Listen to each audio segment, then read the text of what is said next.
And a triumphant return to the evening time slot that made him famous. This is the Wednesday night comic book presser. Only because I couldn't make the daytime edition happen. But, nonetheless, got an action-packed show for you guys. Thank you for joining us here on the Ultra Maximus channel. Don't forget to subscribe to our content.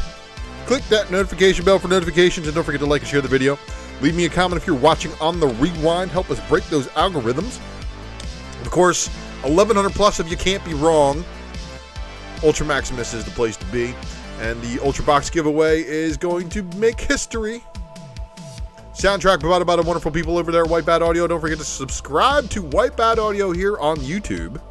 Don't forget to follow them on Spotify and, of course, bookmark them at whitebataudio.com. Yes, the next episode of the Raw Report, because of the pickups that I just got today alone, is going to be sick.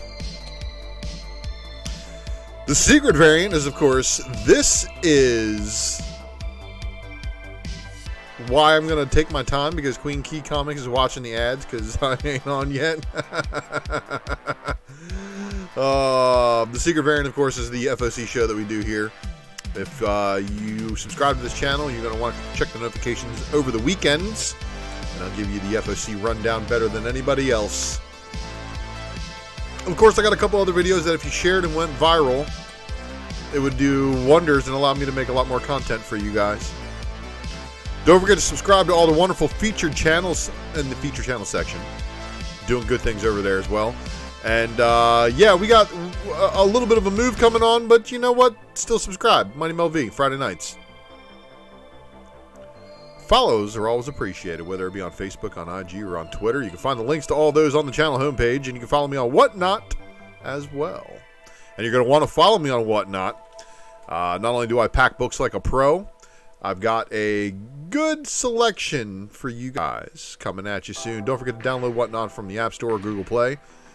And then, of course, you can find me at that ULTRA MAXIMUS on IG and on Facebook. And I am the Ultra Maximus X elsewhere on Twitter. The logo work by the legendary Herd S. Eric. Make sure you check him out if you need logo work such as badass as this. And of course, don't forget to bookmark wantedcomics.com and check out comicbarricade.com and use this code ULTRA. Get you 10% off your order. Huh?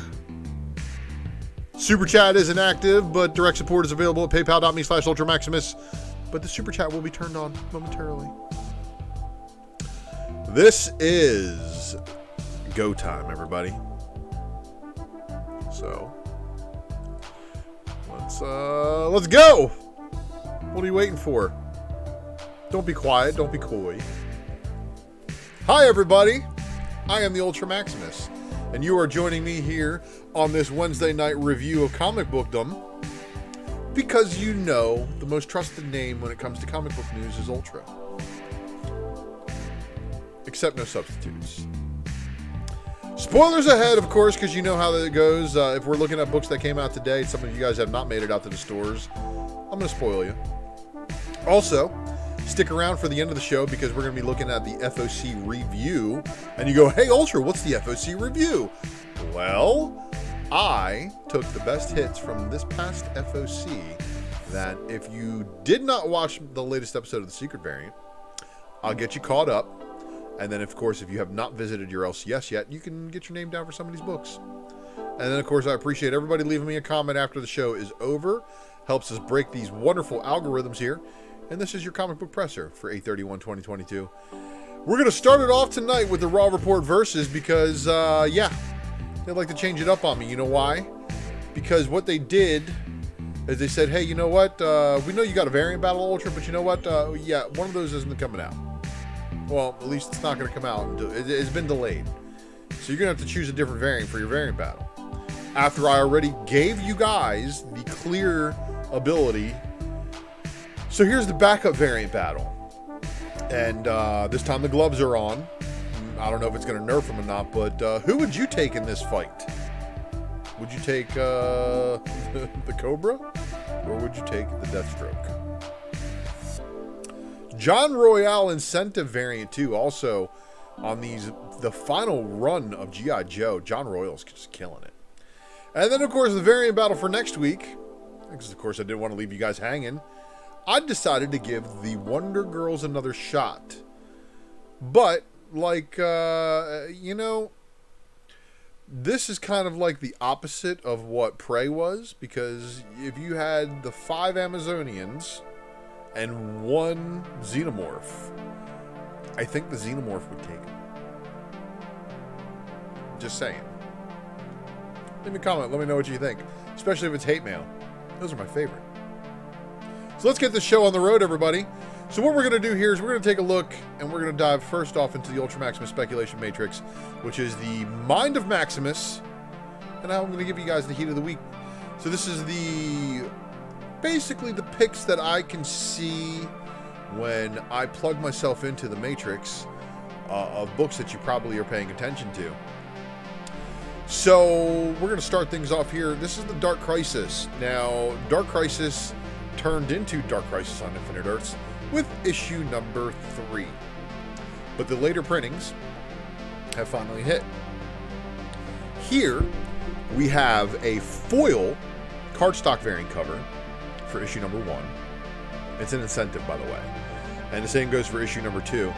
And then here is your issue number 3 with your foil. So does the foil make it that much better, or did it turning into Crisis on Infinite Earths? Now this one's making waves because, of course, the only way that DC can sell books right now is by announcing somebody in some kind of, class is identified before the book even releases, making the build-up of their characterization totally worthless, in my opinion, and making it moot. But Riley Rossmo doing this cover here, it's kind of a mixture of different styles.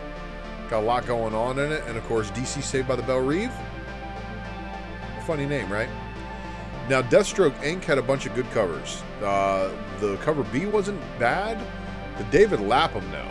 I mean, it's fire. But Ivan Tao doing the incentive cardstock variant cover for you guys. Definitely one of those artists that I think has not peaked yet. Long career ahead, maybe? Now, Flash Volume 5, number 1 annual for 2022. This, this is just the good old wholesome stuff that DC needs more of. DC, you need more horror, and you need more wholesome love stories, and you need some good all-American stuff. Comic Ozzy, what is going on? 2 cups in of the Maximus mug, and as you guys know, the Maximus mug is consisting of 3 cups easy. So technically, I'm probably closer to 4.5 cups in. Now, the Harley Quinn, the animated series, the Real Sidekicks of New Gotham special number 1, the Dan Hip B cover, and the incentive are probably ones that you would pick up if you are speccing on the new character appearance in it. I didn't get too far into it, nor did I make any additional slides for it, but I just figured you'd be aware of it. Harley Quinn Annual number 4, of course. Zerdy. Okay. Nathan Zerdy is a artist that has had a lot of Zenescope books, making the jump over here to DC. Got a couple of covers that just FOC'd. This one too. And yeah, it's good. It's good. But there's no competition with this. Ryan Sook doing the Harley Quinn over top of the Jim Lee existing Hush Batman 208 second print, and then having the Harley Quinn logo on the Bat logo is just amazing. And this is probably the best of the swipe variants, homage variants that they've done for Harley lately. The Harley Quinn Killing Joke was really, really good though. Big Remo, good to see you, man. And I want to stop and give a shout out to everybody in the live chat. Thank you for tuning into a late edition of the Presser. I know I told you guys I was going to be reverting to a daytime shift, but you know what? With my son and with everything going on, life happens. And let's just say this, if I end up not able to do a show, it's because I had priorities. That's all. But you guys know I'll always make it up to you. But the crew that I run with, I got to give a special shout out to you guys, my drunken chat family. These guys, absolute top-notch people, and that is why I mess with them. Hey, you know what, Queen Key? I appreciate your views very, very much. So, Robin needed to remind himself that his name is Robin, and he put it on the cover of his comic where it says, I am Robin. Simone DeMeo with the cardstock variant cover, and I don't know what is going on in the background there. But we do know there's a lot of magic being tied. Uh-oh. You know, so we're heading into this Batman versus Robin. And there's a Zatanna cover, right? And everybody's like, oh, what's going on? Lots of magic, apparently. And here's where apparently it's going to start. So yeah, at one point, Jason Todd died, Damian died. But that's Damian on the left there. It's Damian. So Damian died. Shout out to Brian McClay, who was actually just talking about this. Showing that book. So Sandman Universe Nightmare Country number 5 continues with the guy who needs more toothpaste and mouthwash than all of us combined 3 times. Superman Warworld Apocalypse number 1. It's a one-shot. And it's very interesting. Very, very interesting. So here we go. Cover B with your S&M Daddy Superman. Here is your retro style. So this looks like the cover A, only it had like the retro border to it. But they call it the distressed. The distressed. Okay. Your foil cardstock incentive variant cover with Daddy Superman and Mongol here. Spoiler alert. They kill Mongol in this issue. Not done by Soups. It's done by somebody else. But it's still the death of Mongol. So I don't know if that means anything to you guys out there. I don't know if that means anything to people who care. Do comic book deaths mean as much as they used to? Dungeons & Dragons Ravenloft Orphan of Agony Isle number 3 had this weird incentive. But if you're a D&D fan, it's not weird to you at all. And of course, as I was describing earlier in the John Royale and the variant battle, the G.I. Joe Real American Heroes at issue 297, and we'll be finalizing it at issue 300, bringing Larry Hama's epic run from the start at G.I. Joe number 1 over at Marvel to a close. Now, will it be finished completely, and will Larry Hama have anything to do with G.I. Joe afterwards is the question. But the cover B variant, all in, baby. And here we go, all in part 2. John Royale, cover C, 10 copy incentive. Teenage Mutant Ninja Turtles, the best of Baxter Stockman. So this is wild because here we have Turtle Stories reprinted in a format with a new Biggie cover. Now, this is in my read pile, but I'm not having any super high hopes or anything like that because, let's just be honest, I don't think that the new IDW Transformers did them any justice, which may be the reason why they may be being shopped. Just throwing that out there. But also, for anybody who happens to be big in the comic game, if you happen to know how big of a Transformers fan I am and how much the dumpster fire is the Transformers properties, and you'd like an editor-in-chief that would keep that straight, I'm your man. The swipe right here, though, cover D. Good homage, right? Like, if you know what this is, you know that this is the Wolverine slashing the Captain America shield. Homage. It's an open order cover. It is a cover D. There is a 10 copy incentive behind it. But that Transformers book did not matter to me today, because to me, this right here was way more important. For all of my Transformers fans who know and understand the relationship that Bludgeon and Ultra Magnus had in the Marvel run,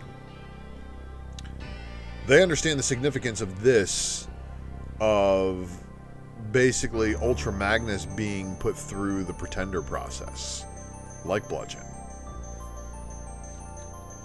And for everybody else who's not a Transformers fan, I just lost you, and I'm sorry. But this is your 10 copy incentive of Transformers Shattered Glass, which is the basically kind of like the mirror universe Transformers story, but this is the second volume. The first volume is 5 issues long, and for my IG followers, they saw that I did collect the retailer exclusives that came with all of the new action figures released by Hasbro. This Hellcop cover, just regular cover A, this one had me. But the cover C variant for the same issue, not too bad either. The Red Queen, obviously. Red Kryptonite, you guys know. And if you don't know, now you know. Loaded Bible, Blood of My Blood, number 6. And this variant right here, the cover C, that shows Jesus using spiked crosses covered in blood. That's a wild cover. And then, of course, this variant right here is shared with the B cover. This is Alice Ever After number 5, cover C incentive. The Carrie Nord Virgin cover. And then I'm surprised that, Ablaze actually did not give a Virgin variant of this one. But this right here, cover C. This is the Belit and Valeria Swords vs. Sorcery number 4, cover C. Overshadowed by cover D. So, the Rodney Buscemi Uncanny X-Men 137 parody homage. The guts of that book were wild. And if you didn't know what this is, absolutely sick Castlevania swipe from the good people at Opus. And what's really wild, one of these things that I'm going to point out to you guys, it's hard to see what issue number these are unless they aren't bagged and boarded and you can look at the back cover. But when they're bagged and boarded and priced, you can't tell what issue number they are, so you have to know them by the homage.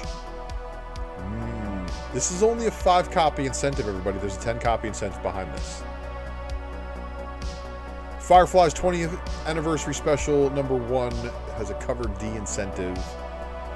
The artwork didn't come from anywhere else. Now, this was an interesting book. Florida Man number 2. But actually, if you look in the corner box, the number 1 is still there. It says 1 US $3.99. Unfortunately, American Mythology Productions messed up and put the number 1 on all 3 variants, so there's no misprint. They're all misprinted. They all say number 1, but if you open it up on the inside, it does say number 2. And then she would be Red Kryptonite, except she's watching Ultra drive by in a black-on-black sedan with 4 rings with ventilated seats going, damn, that's a nice car. But she's with that guy. And then there's this one. I may or may not have a lawnmower without a deck that I would consider be putting a Hayabusa motor in.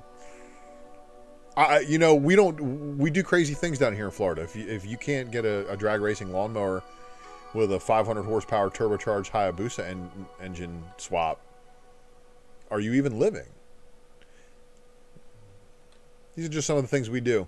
And just remember, if you guys need a Florida Man, you only need one. And if you're nice to me, I'm your Huckleberry. Forever Forward number 1, cover D with the Ivan Tao variant. So this was neat because this was an open order variant for a Scout book that had 4 open order covers. So they were really kind of like pushing this one.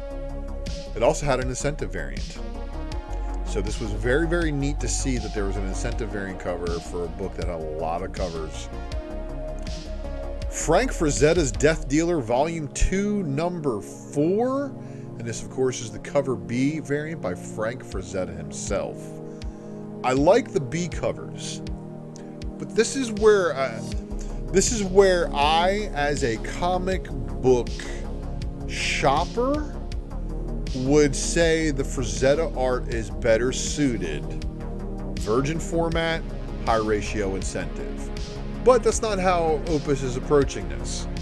Opus is approaching this by putting more of the Frazetta artwork in people's hands on a B cover that's probably not going to be as ordered as people think. But if you're collecting the Frazetta stuff, it doesn't matter. However, last week we showed the Evanescence book that had a 10 copy incentive. That was sick. The 5 copy incentive was a Zelda homage. But this right here, it says Frazetta up at the top, says Death Dealer at the bottom, and it doesn't show the issue number anywhere on it, and this is for issue 4. I think this is probably one of the coolest, cleanest homage variants done lately, right behind the Castlevania one I showed you a little bit ago. So again, if you guys are watching Ultra, you know I've been on these Opus things. I FOC talk them up because I know what's going to happen. A lot of people who are into this music, again, don't collect comic books, but you know what?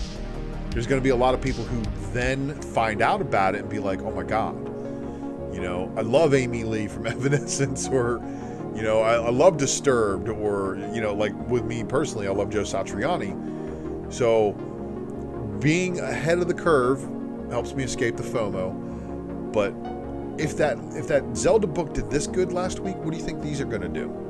And these are just sitting in places for very, very cheap. So you guys know, Sharks Go Eat. If you want to eat, MIDI is one of those places where you can get that.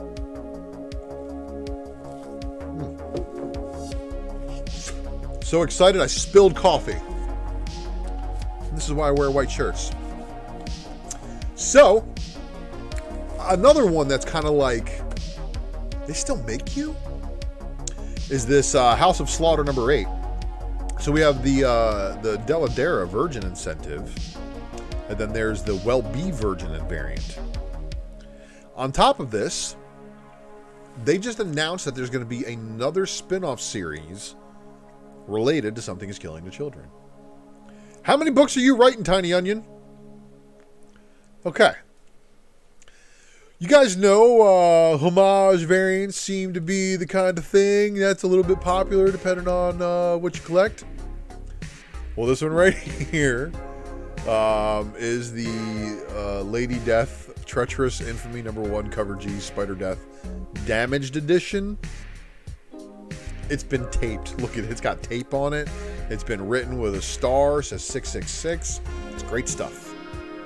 Now, Nottingham number 10 has a cover A and a cover B, which is just black and white. So I'm only showing you the cover A in color. I don't know if there's going to be another 5 issues. You never know with that. So if you enjoyed that Nottingham series, let me know. Leave me a comment on that one. Now, Pentagram of Horror number 4, of course, had this cover B incentive. This is under the Black Caravan imprint, which is basically kind of evolved in the Scouts horror set. This is some very interesting stuff. Power Rangers Unlimited Death Ranger one shot, cover B. So, I don't know if they switched it, but it appears that the foil variant didn't have trade dress on it and was open order. The trade dress variant apparently was not. It was one per store. And then, of course, the Death Ranger one-shot cover C right here had this pretty cool looking incentive. But then Derek Chu continues to be probably the best of the Power Rangers variant artists. You know, what is it? Mighty Morphin number 3. One of the newer volumes, issue number 3, has a Dragon Zord variant, and it's extremely rare. High ratio incentives for some of these, and you know, some of these are pretty good books. But here's supposedly the one per store. And it says the Death Ranger on it. So this sometimes slips through the cracks. Be on the lookout for that one, I guess. And Buffy apparently needed to be rebooted just to fight a spaghetti monster, and spaghetti is definitely like one of my favorite things.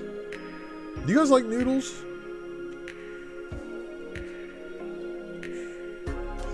And I don't know how, but this thing is a very expensive incentive variant cover by Yoshi Yoshitani.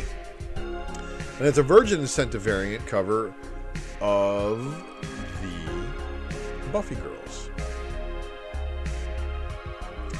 We Only Find Them When They're Dead number 13 had this cover B, which is pretty good, right? Infante good. You know, Omar V, I agree with that. And Young Lee has definitely been really good on that too. Now this was an interesting one too. We Only Find Them When They're Dead number 13's cover C incentive. So this is the cover C, which is your 25 copy incentive. West of Sundown number 5 with the Tim Seeley variant cover. And then we're into Marvel, and this dropped today. So Amazing Fantasy Volume 3 number 1000. I don't know how they got that numbering, but they're rolling with it. Trust us, bro. There's been 999 different issues of this before. Amazing Fantasy Volume 3 number 1000 has this one shot here.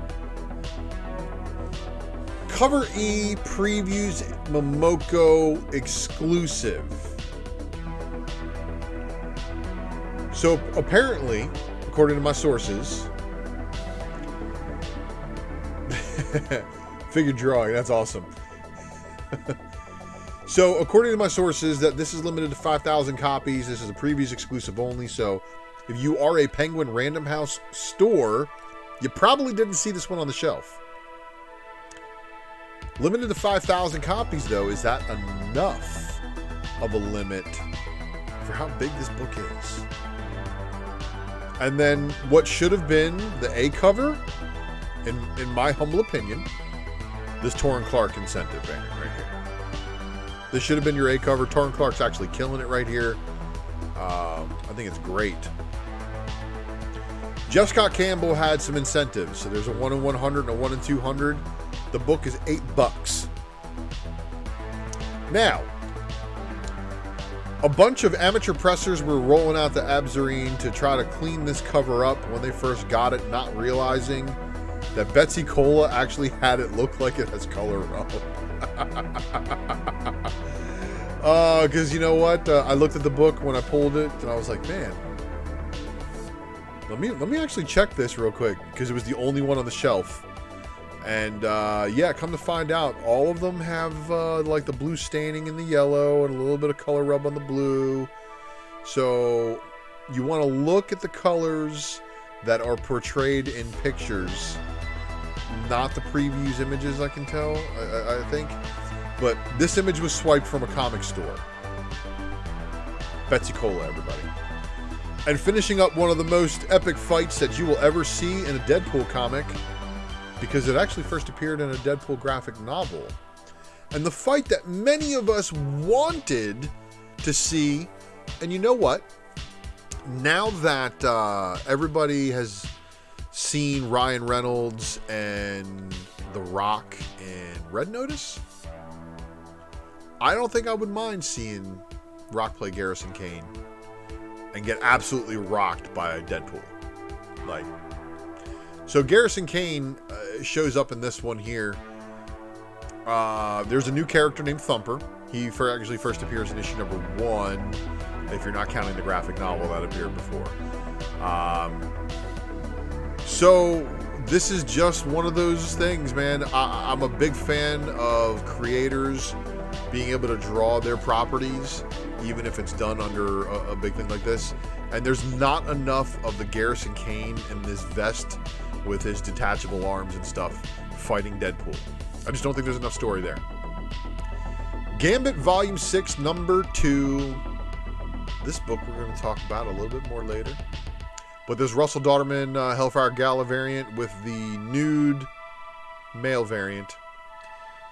So there's one kid that comes to the store that he's like, well, look at this wonderful cover. And I'm like, yeah, but that's a dude. Show me a girl with that shirt on. And I said that we can't put that one on the shelf. That one can be put on the shelf. But this is definitely one of the cooler looking Gambit covers, even if he is shirtless. And you know what? I would much rather deal with a shirtless Gambit than the banana hammock Gambit.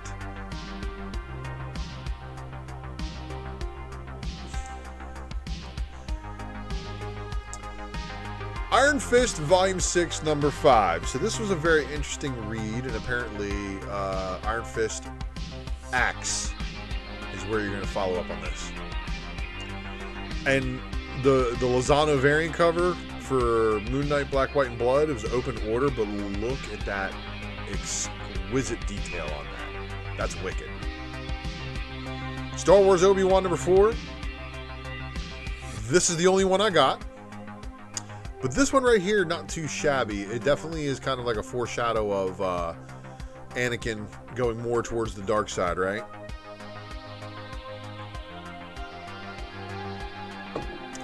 Yes. And then, of course, here we have the Thunderbolts Marvel Tales. In this Thunderbolts Marvel Tales, what we have is a reprinting of a couple of their early appearances. They're in a full push for the Thunderbolts now.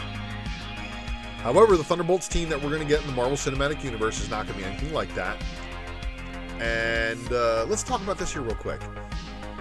She-Hulk Episode 2. I just want to be on a private place with my 7 friends. Abomination saying that. He's basically talking about him getting out and getting... So basically, they're going to use Jennifer Walters to get all of these guys out. And I have a feeling the guy that Jennifer Walters is working for is probably dirty in the government somehow. And that's why he pushed Jennifer Walters in there in order to try to get all those people out. Thunderbolts Volume 4, Number 1 with a cover A, however, dropped today as well. So she's currently not on this team, but on this team here, we got a lot of things going on here. We got David Nakayama on the A cover, right? So the guy at the very bottom takes center stage in issue number 2, and apparently this is his first appearance. So we got a lot going on there, and Purple Girl gets a new first appearance, but you want to know what? This is a fail. You know why this is a fail? Hawkeye's left-handed. And this happens every now and then. So Stefano Caselli probably wasn't briefed properly on this one by Marvel Editorial. But what they could have done to correct this is just inverted his art and left the trade dress done. And it would have fixed it. But yeah. This is one of those details again. The hands need to be reversed for him to be a left-handed archer. This is a really cool variant cover. Of course, it pays homage to an old thing, but they gave America Chavez a 9-head instead of a 4-head. And I don't think this one's going to do well in the secondary market. But that's a perfect place for a signature. Poor America Chavez with that 9-head. Oh, so this was your incentive variant. And if you guys remember King in Black, we saw the emergence of a Thunderbolts team of villains. And then, of course, we just saw in Devil's Reign another villainous team. You know, U.S. Agent kind of gets a bad rap. He's always kind of put in place with bad people and make them look bad, but that's your variant cover. And then this is Variant's regular cover. So here's the Jessica Jones mystery book having She-Hulk that apparently the colorist Phil Noto, like, bro, if you're coloring your own stuff, like, there's white in her eyes, bro. Like, her eyes don't go all full green too. This, however, is another variant by the wonderful Betsy Cola.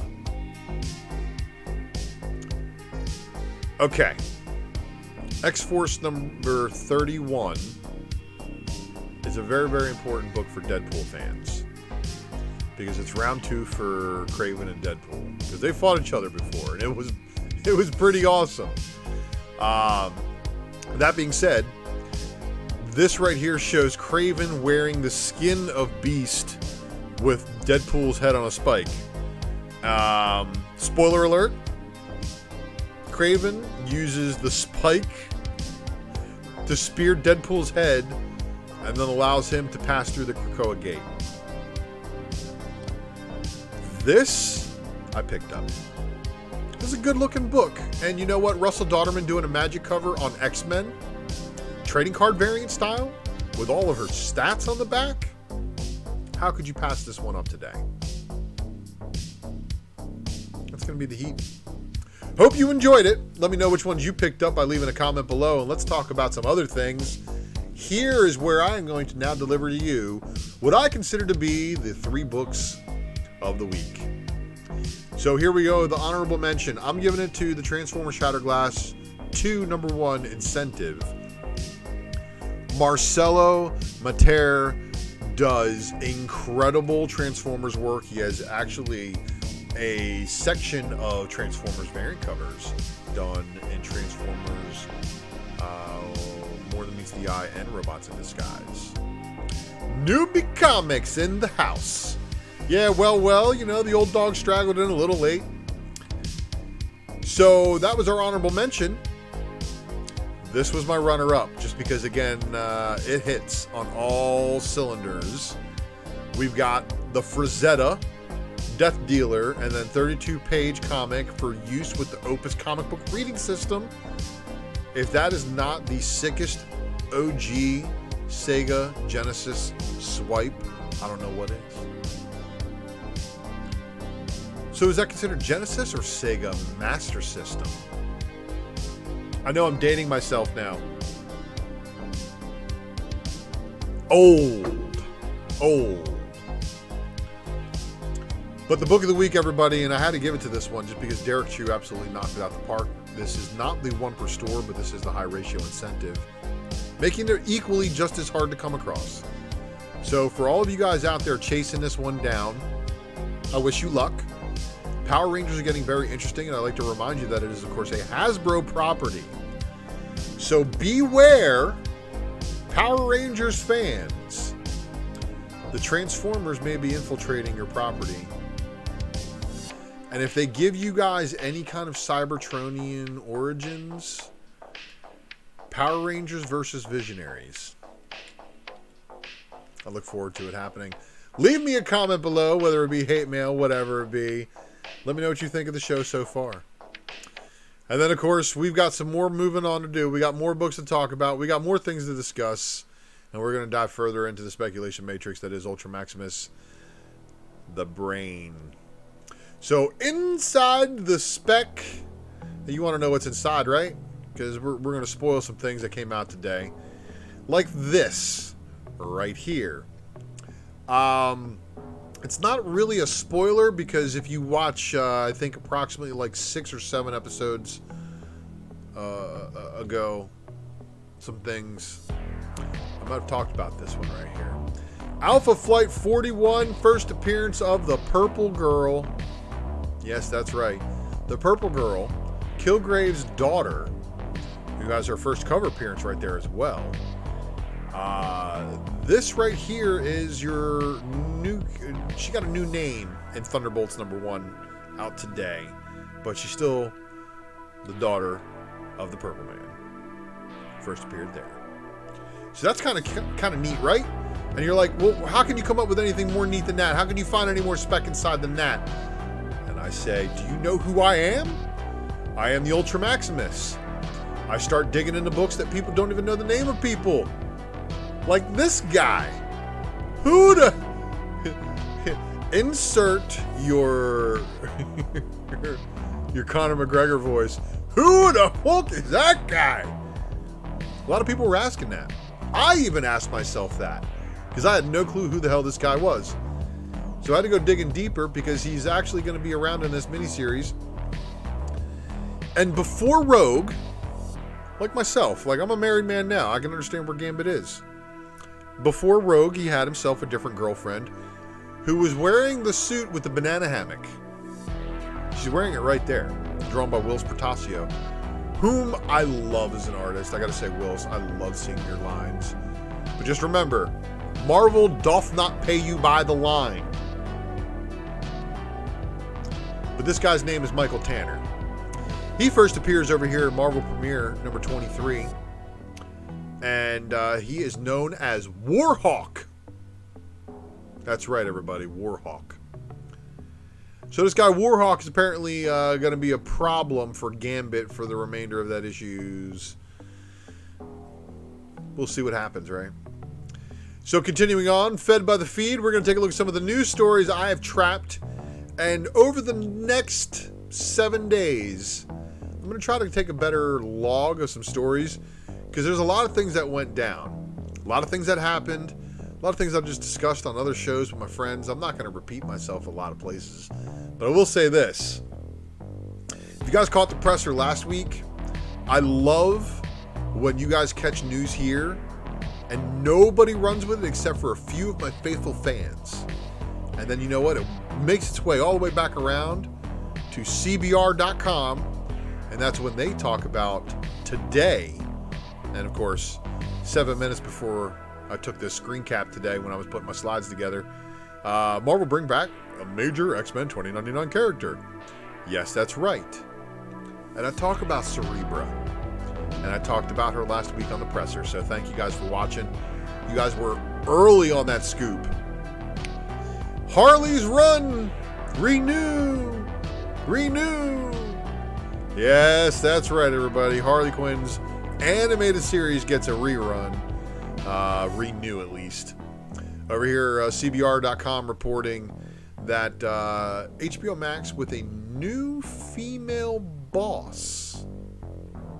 Ooh. So there's a new showrunner joining the team, and there's going to be some interesting changes most likely happening. But I wonder if they're going to continue to do Harley Quinn, the Eat, Kill, Bang Tour kind of comic book tie-ins in between the seasons. So that's exactly what happened. Harley Quinn Season 2 and then the Eat, Kill, Bang Tour comic book, which actually takes place before Season 3 canonically. So if you're reading the book, know that it takes place before all the content that you're watching. Fake news, Parker. Yeah, nobody likes fake news, Parker. So Spider-Man says he may soon quit being a hero. And you know what? I know this is fake news because it says by Sean Gribben. His name is not Peter Parker. Peter Parker is a fictional character. I don't know why people are getting mad about fictional characters. And actually, do I even really need to elaborate? Marvel doing stories like this is only when somebody at Marvel wants to make a stupid change. So what they do is they do the old Operation Mockingbird trick. Drop the news story to make the news what we want to do. Judge the reaction, and then what happens is it softens the blow when they stop making Spider-Man. Or they take away Peter Parker. Please, Marvel, if you're going to do any kind of universal reset, de-age Peter, Mary Jane, Miles, Stacy, and Gwen, have them all go to high school together, have Peter get bitten first, become the Spider-Man, and then have one of his villains try to recreate or replicate his powers and experiment on his friends. Give Gwen and Miles powers. Have it create tension between Peter and Gwen's relationship. Gwen can then get with Miles. And then Mary Jane is the person without powers in the middle of all of this. Harry gets experimented on too, becomes the Goblin. Oh my God, do you want to just give me a job already? But the Tamale Gate, I would like to point out that a couple days ago in a private chat with my buddy in the Ninth Wonder, who had a wonderful time on the Anti-Spec Spec Club. And you know what? we gotta start advertising that more. Basically, the Anti-Spec Spec Club is just a place where you can come and vent. And before Tamale Gate got reported, it got resolved. But I don't think so. Because right now, Acetate Gate is still being talked about by people, but you guys know who broke down that story, right? You guys know where to get the actual truth and news, right? So we started talking about this one, and I made the joke about, this is what she looks like on IG, and then in reality, and I just said DC is hot garbage. And I meant that because DC has really been hot garbage lately. A lot of pandering, a lot of unnecessary forced pandering that really just does nothing for characters, does nothing for moving the story forward. And, I read the X-Men issue today, and it's the same thing, but they put it into a comic book format and then still backpedaled and went the other way anyway. I thought we were making progress, but we're not. So, apparently they come back out and they say there was a copyright problem. No, there wasn't a copyright problem. And then the artist came back out afterwards and said, "Whoa, they used a different version of the artwork." DC made you backpedal and cover for them. That's why it happened. Oh, extra slides, everybody. Oh, look at that.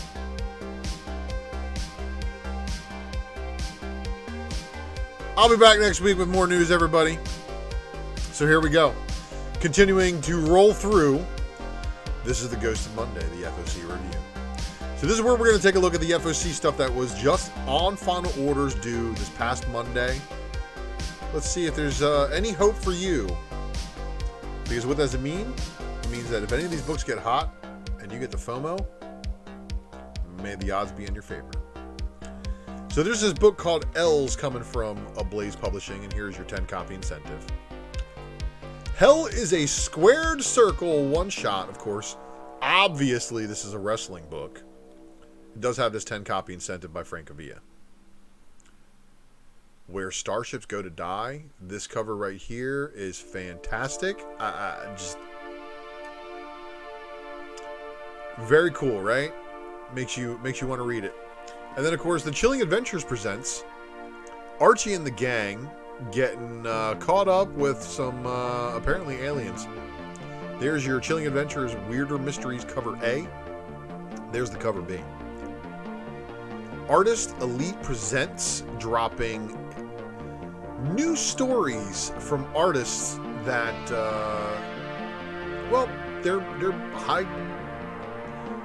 Let's just say this. They are really good names in the game. Brett Booth, Chad Hardin.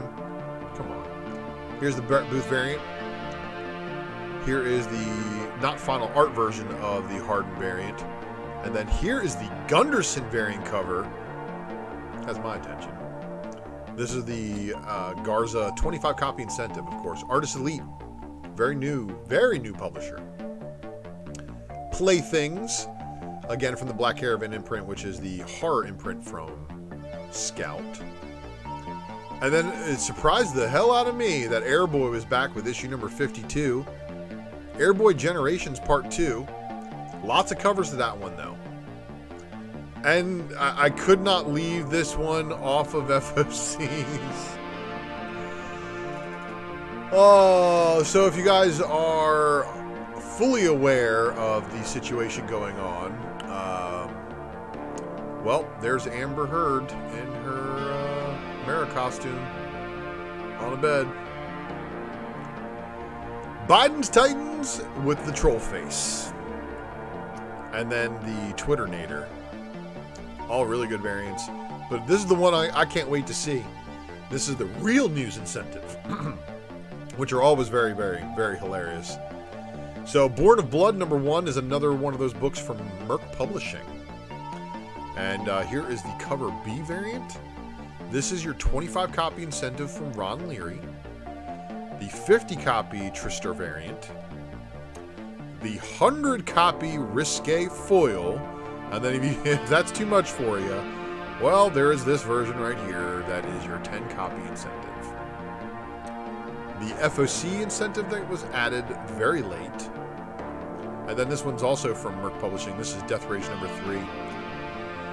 Death Rage number 3, cover B, Trister variant. And, oh, if you think Human Resources is going to help you out, here you go.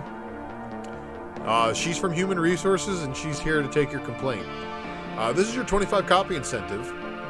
Here is her manager with the 50 copy incentive. And then here she is 5 minutes after the clocking out. 100 copy risque foil. This one, they slid in there. This is your Monty Moore FOC variant. And then this was your 10 copy Jeffrey Edwards variant. Pink Lemonade 25 copy anniversary edition foil variant cover. Bill and Ted Roll the Dice number 4 with a 5 copy incentive. Bill and Ted Roll the Dice number 4 cover D 10 copy incentive. Disturbed Dark Messiah number 5 of 5 cover B 5 copy incentive. So here we go again, everybody. Are you paying attention to the Opus 5 copy incentive swipes? Here's the Disturbed Dark Messiah 10 copy incentive. Megan Hetrick, A cover. The B cover. And then Rian Gonzalez giving us the 10 copy incentive variant.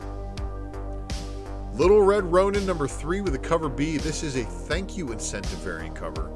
Of course, this is from Source Point Press, so make sure you guys secure your orders. Turbo Kid Skeleton Unleashed number 1. Of course, this is from the Sumerian imprint. A lot of these books, I don't know if Behemoth is still going to be making books or if Sumerian is the publisher name that they're going under now. But the previous volume was under Behemoth. Here you go, Turbo Kid, under Sumerian. B cover and C cover.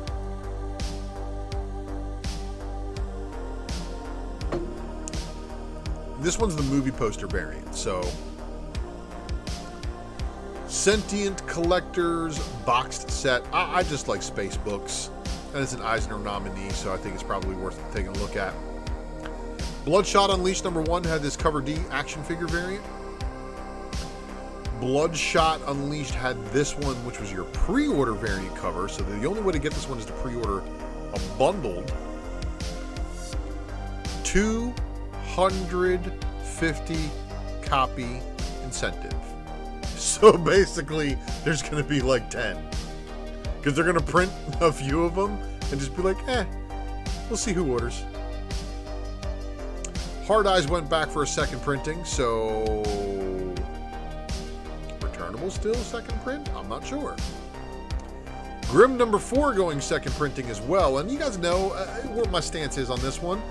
I'm a real firm believer that if this book really is doing this well, then why isn't Alice Ever After number 1 doing so good? But the Flaviano foil variant for Grimm number 5. That's pretty cool looking. The cover D10 copy Franny incentive, however. Franny does amazing stuff. You know, another one of those Bartel soft colors, but, you know, very bright, vibrant, and just like the right details in the right spots. Flaviano foil, Flaviano foil, Flaviano foil. Ah. Thank you, Comics Talk Weekly, and it's good to see you in the chat. Grimm number 5 with a 25 copy incentive by Frisian. But if that doesn't fill your Frisian, does this? Because this is your unlockable variant cover. And then we've got Orcs the Curse number 3, 10 copy incentive. More Frisian for you, but this one is, of course, under the Tiny Onion book. Wind Thrown in the Sky number 2, but this is only the 25 copy incentive. This is your unlockable, 1 per store. Shaolin Cowboy, Geoff Darrow. If you know, you know. And then, believe it or not, I know she's got a wicked wig on right now, but Elvira is, of course, of the Red Kryptonite community. In real life. But you know what? These Nightmare on Elm Street homages, since I know you guys love homage covers and you love just throwbacks and such, this is wicked, right? This is funny, though. She's like, big deal. I've been haunting teenagers' dreams for years. And she's right. Elvira by John Royale, though, everybody. Oh, yeah. Samurai Sonia with a cover K by Lee Lee. It's the limited Virgin cover, and you know what? It might have actually been delayed, and depending on your Dynamite distribution network, it might not come out with the rest of them, was what I'm saying. So, now, for your Vampirella people, it's not all the time you can do a very original Vampirella cover, but I think her being in one of her goblets, being filled with blood, holding a skull like a bowling ball, yeah, I think this is one of those 30 copy incentive variant. Now, they didn't show it to you, but D&D got a Ravenloft Orphan of Agony Isle number 4, 15 copy incentive variant. So it's higher than 10 copies, meaning it's probably going to be rare. Earth Divers number 1 with a cover D by Christian Ward.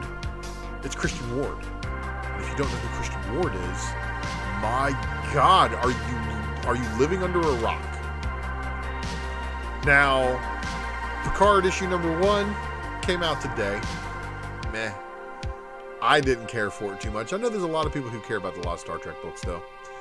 So, on the way to 400, I don't know if this counts anywhere in their legacy numbering thing, but 7 of 9.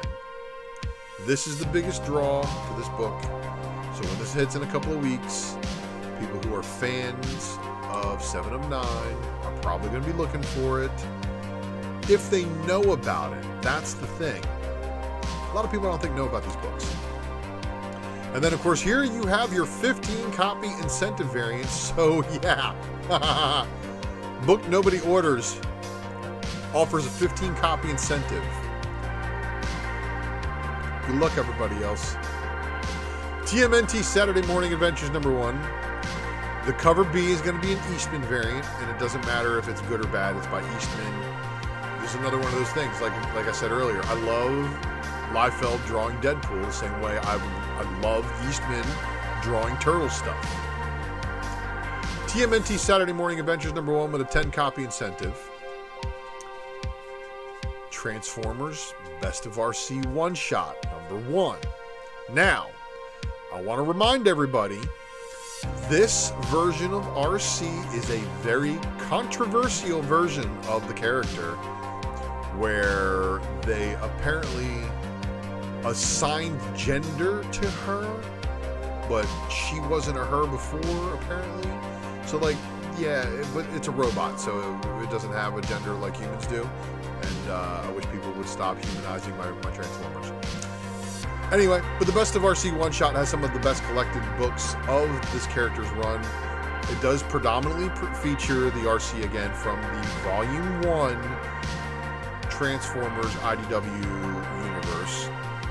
The second generation universe is the one that just recently wrapped, not the Beast Wars. Creep Shows with a 10 copy incentive, and yeah, that's some nightmare fuel for you, huh? Spawn number 12 with a cover A, and I gotta say, Gunslinger Spawn holding a revolver at the cover like that, gonna do well. Brett Booth not doing too shabby on the B cover either. This, okay, cover alone, you already know what's going to be inside. It's Ice Cream Man. It's going to be complete pandemonium, anthology series, just crazy stuff, but this A cover hits. But the C cover, also more of that nightmare fuel. Radiant Black, of course, their 25 copy incentives. If you are into the Radiant Black shared universe, this is probably a tough grab for you guys to keep up with. And then, of course, we had Comics Talk Weekly, I believe, mention it. This right here. Shirtless Bear Fighters 10 copy incentive by Eric Powell. So you guys see the poo? So he can get away with this now. The same way they can get away with making a Winnie the Pooh horror film, because it's public domain. And if you caught the secret variant, you would have heard the wonderful jokes I got to make on this one. So as you guys know, Donny Cates and Ryan Stegman teamed up together for the Venom series that, you know, Donny Cates was doing before it signed over to new people, right? In that series, he introduced a version of Dylan who was very nullified. So here's a 25 copy incentive by Capullo, but here is Null Dylan Vanish. Look, I'm sorry, but it looks exactly like the Null version of Dylan from that the Venom Beyond storyline. So maybe it is, maybe it isn't, but we'll see what happens. But this is from Donny Cates with his buddy, his BFF Ryan Stegman. So whenever you get to create content with friends, it always makes it better. Even though I do a lot of solo shows on my own channel, you guys know, I love to collaborate with my friends. You know, Comics Talk Weekly, I wouldn't go 600,000 copies on a first print, triggering a second print that was allocated before it even was printed. Kind of berserker. So no, I don't think it is. But there's a 75 copy incentive, there's a 100 copy incentive, there's a 200 copy incentive, and a 500 copy incentive.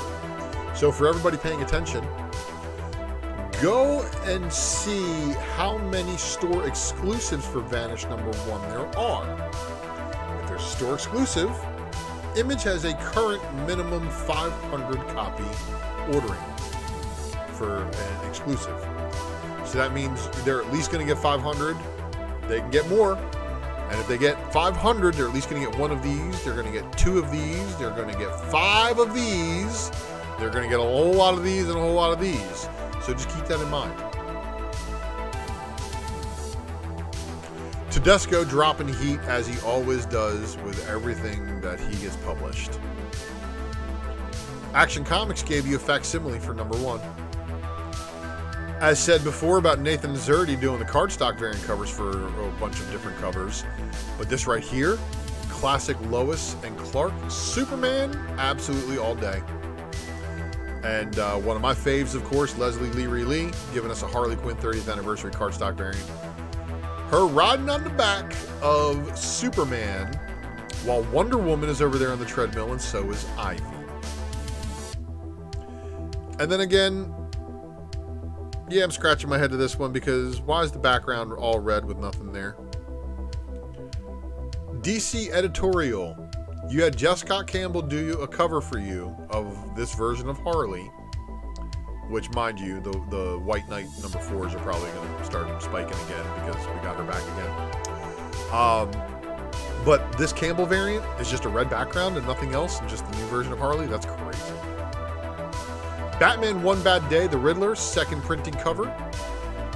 They threw in a 25 copy incentive foil variant for you guys on that one. And my LCS has plenty of that on the shelf.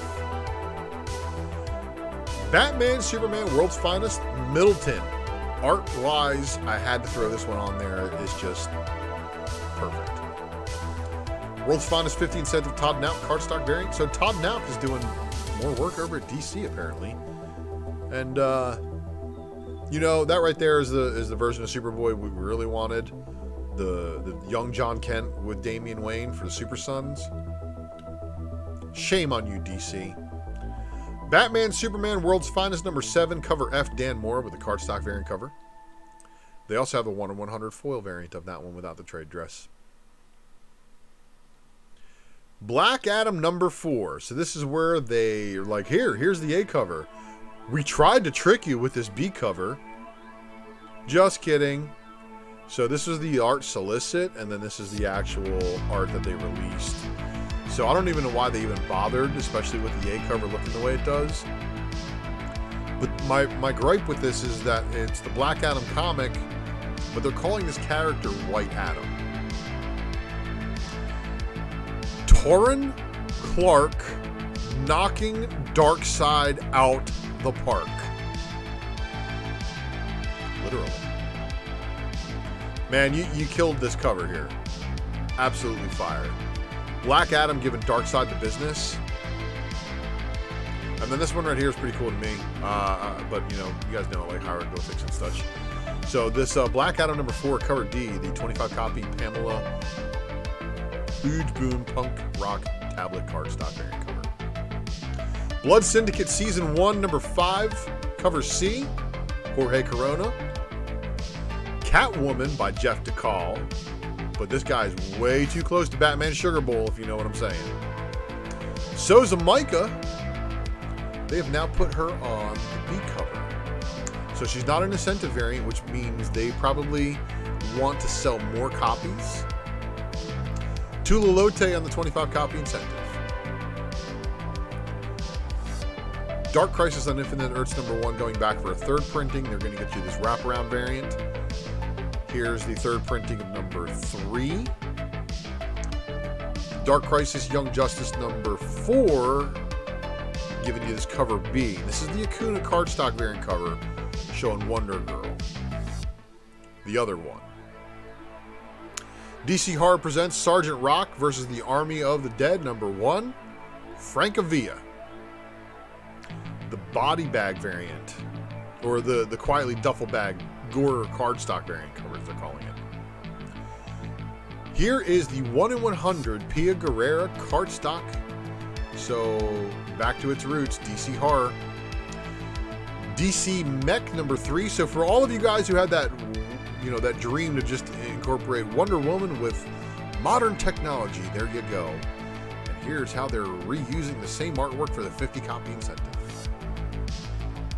Zerdy doing it again, and this time he's giving you a nice Huntress cover. So here is your DC vs. Vampires number 9, and then DC vs. Vampires All Out War, Leslie Leary Lee cardstock variant cover, delivering Starfire.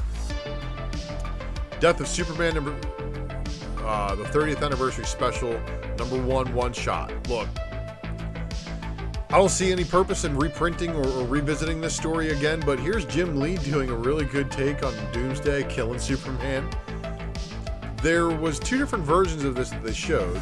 The cover E Francisco Mattina Doomsday die cut variant, cover E. Then they also showed a cover F. I didn't understand that one, but that's a pretty wicked Mattina cover. The Dan Jurgens and Brett Breeding Gatefold Premium Polybag variant. And then the 50 copy incentive Jim Lee and Scott Williams black and white Doomsday one. That's wild, right? And then here we go. The Death of Superman 30th anniversary special number 1 one shot. The Rafael Sarmiento Doombreaker variant, where Doomsday gets 2 extra hands. Deathstroke Inc. Another Ivan Tao 25 copy incentive. And of course, Detective Comics with the Stranger Things font killing it. This new writer run, and of course Albuquerque and Stewart. Detective 1064 cover A. And then the cover B, which is your Harley Quinn 30th anniversary cardstock variant cover. Not too bad. Not too bad. Flash 786 cover A with the Torrin Clark Dark Crisis. As stated earlier, the wholesome love story that is the Wally West story. I'm digging it more and more. I was never really a big Wally West fan, to be honest. Flash 786 with the cover B. And then the 25 copy incentive showing him and Green Lantern are in a lot of trouble. The only thing that would make this cover not good is if Green Lantern isn't even in the book. So we got an interesting situation here. Harley Quinn? Dead? Well, obviously Punchline killed her. I mean, who else, right?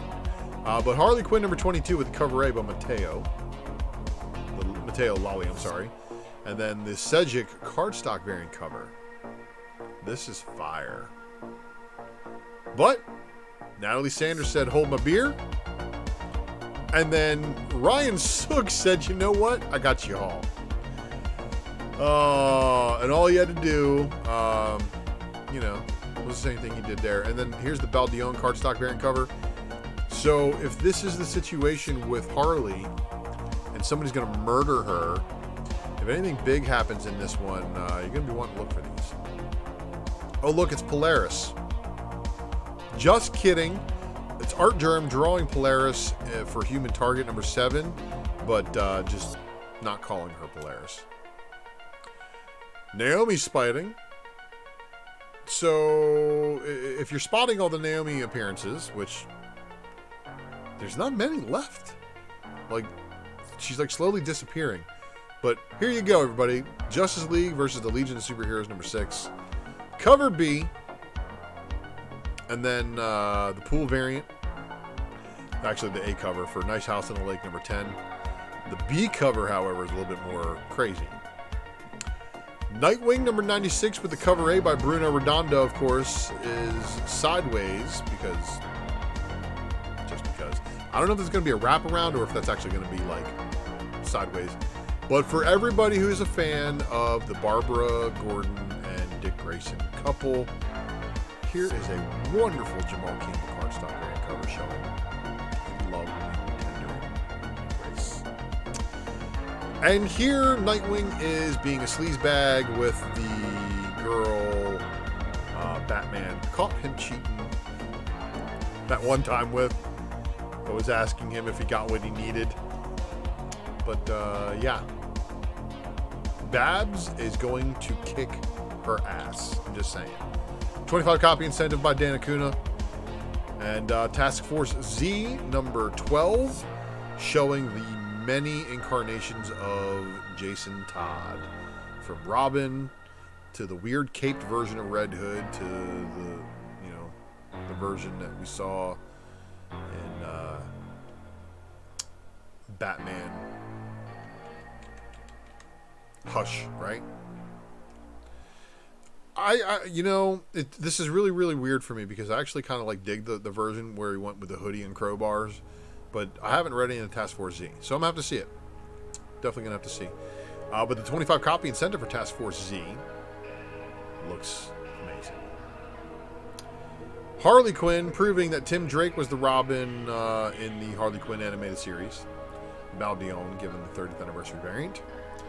Tim Drake doing some kind of pose for you guys in 25 copy incentive by Sweeney Boo. And then the 50 copy Dan Mora Young Justice era cardstock variant cover. Campbell 100 copy. Like, okay, so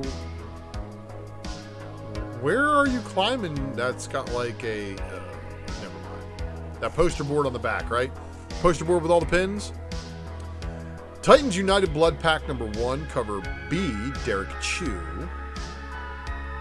And then cover C is the Jorge Molina, Hispanic Heritage Month. Titans United Blood Pack 25 copy incentive by Torrin Clark. But you know what? It's not even the high ratio. The high ratio is the Stephen Byrne. 50 copy incentive. So I wonder if this is, because they're showing basically the transformation of the TV Titans, the HBO Titans version, is basically a loose adaptation of that. Young Justice Targets number 3 of 6, Megan Hetrick. Amazing Spider-Man number 10. So, did they revive this version of Gwen Stacy? Amazing Spider-Man number 10 with the Marcos Martin Beyond Amazing Spider-Man variant. So the Beyond Amazing variant set is going to be appearing in a bunch of other books. Whatever it is. Ant-Man here, and then Ant-Man for the Momoko. Captain America Symbol of Truth showing Black Panther versus Sam? Is this actually happening in the book? Damage Control number 2 of 5, and I think this is hilarious because Wasp and Ant-Man are on a burrito. And then Superlog giving us the variant cover. If you caught last week's episode where we talked about this one here, I am Phoenix. Yes, you are Galactus's mom. And then Defenders Beyond number 3, the Caldwell variant. Oh yeah, and also a while ago, I actually thought this was a brand new version of a female Loki. Nope. Thor number 24. That is where that version of Loki transforms. This most recent run of Thor. Edge of the Spider-Verse number 2, going back for a second printing variant. Gambit number 3 getting a Merca and Dolpho variant cover. Only an A cover and a B cover, so there you go. And then Guinness Vel, Captain Marvel number 3. And unfortunately, the Thanos revival didn't really work out too well because it turned out to be a Skrull. Marvel Voices the Community number 1. And this is, of course, the Jimenez variant cover, the Chico variant cover, and then this is your brand new character design variant by Medina. We'll have to see if the character's a hit, but most of those new characters that are introduced in those books don't have staying power as far as their cost of their variant. Usually out the gate it's high. Miles Morales, Spider-Man number 42, and shout out to my buddy the Ninth Wonder. The star of the show, according to that tarot card reading there, but Miles Morales number 42, this variant cover right here, basically showing kind of like where they've been, where they're going. And then the Romero variant cover hitting on all cylinders, especially with his new suit. Dead in the water as far as spec worthiness, in my opinion, but here's the second printing Gist variant cover for Star Wars number 26. The variant covers being an action figure variant and a Choose Your Destiny variant kind of changed the game. Like I said, Choose Your Destiny variants. David Nakayama, however, given his A++++++++ game. I'm sorry, but I think that's probably one of the better faces David Nakayama's ever drawn. I'm not talking about Chewbacca. You thought I was, I'm sure. But there's also the Mace Windu Choose Your Destiny variant with the bad MFer lightsaber in purple. Star Wars Mandalorian number 2 with the second printing photo variant featuring the third appearance of Grogu. Thor number 27 with the Zurcher variant cover, just hitting. And as stated, taking center stage is the new character in the new Thunderbolts series. Here is your issue number 2. But guess what? Here is the baggy clothes version of America Chavez. And then here's the tight clothes version of America Chavez. This one's done by Betsy Cola. And then Mateus Manhanini giving us Fire. And of course, X-Men number 15 with the Dodderman trading card variant for Forge up next. That's actually the last book. That's our show, everybody. I went as long as a regular episode of the Wednesday Night Presser used to be, so I hope you enjoyed it. But even though I didn't show every single book, I hope I gave you information that you can use to not catch the FOMO and lose your mind. I appreciate all of the support on this channel. I love you guys, and I look forward to seeing you guys on the next episode. Make sure you are subscribed. Stay tuned. We'll see you next time.